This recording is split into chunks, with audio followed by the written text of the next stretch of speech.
அன்புக்குரியவர்களே, தான் ஏமாற்றின தன்னுடைய சகோதரனாகி ஏசா இப்பொழுது மீண்டும் தன்னை நோக்கி வருகிறான் என்று கேள்விப்பட்ட யாக்கோப்பு அவனால் தன் உயிருக்கும் உடைமைக்கும் உறவுகளுக்கும் ஆபத்து ஏற்பட்டுவிடுமே என்ற பயத்திலே தன் குடும்பத்தை எல்லாம் சரி செய்துவிட்டு இரவு முழுவதும் கடவுளுடைய சமூகத்திலே போராடி ஜெபிக்கிறத நம்ம பார்க்குறோம்.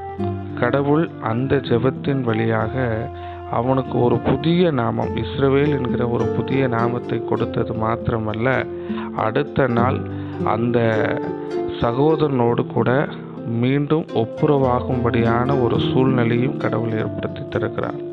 மழை போல வந்த பிரச்சனையும் பனி போல மாறும்படியாக கடவுள் கிருபை செய்தார். ஆமாங்க, சங்கீதம் 50:15 இப்படியாக சொல்லுகிறது, ஆபத்து காலத்தில் என்னை நோக்கி கூப்பிடு, நான் உன்னை விடுவிப்பேன் என்று சொல்லி.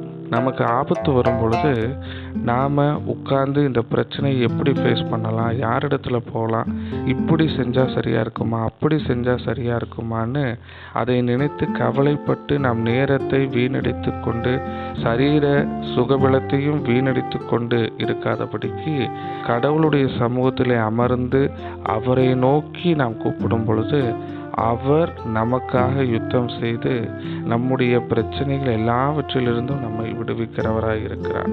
எனவே நாம் கடவுளை நோக்கி பார்ப்போம். கடவுள் நம்முடைய தேவைகளின் மத்தியிலே, நம்முடைய சூழ்நிலைகளின் மத்தியிலே நம்மை காத்து வழி நடத்துவார். ஆமென். இப்படிப்பட்ட வீடியோக்களை தொடர்ந்து பார்க்க சப்ஸ்கிரைப் பண்ணுங்க, கமெண்ட் பண்ணுங்க, லைக் பண்ணுங்க.